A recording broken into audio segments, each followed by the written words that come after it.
Pas de musique, pas de pancarte, pas de figurant derrière le chef. Tout un contraste avec les rassemblements politiques qu'on nous présente depuis le début de la campagne. Dans le camp néo-démocrate, le ton est posé, l'heure est à la mise au point. Ne nous laissons pas distraire. Le NPD veut éviter que l'enjeu du niqab vienne déstabiliser sa campagne. Thomas Mulcair contre-attaque. Les conservateurs ont franchi la ligne avec l'intention de faire peur aux Canadiens. Ils veulent des nouveaux citoyens qui prêtent serment à visage découvert. Depuis des jours, les conservateurs jouent à fond cette carte. Encore aujourd'hui, Stephen Blaney rappelait fièrement la position de son parti.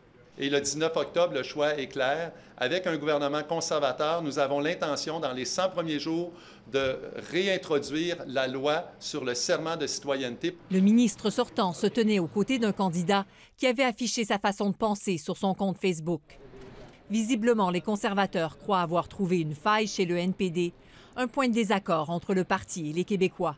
Mais Thomas Mulcair, qui ne veut surtout pas se mettre les électeurs à dos, cherche lui aussi à toucher une corde sensible. Après des décennies de lutte féministe au Québec, je comprends que le port du niqab par une femme puisse créer un malaise et même de la colère. Et il rappelle les politiques d'inclusion de son parti. Mais si certaines de ces femmes sont opprimées, il faut les aider et ce n'est pas en les privant de leur citoyenneté canadienne et de leurs droits qu'on va y arriver.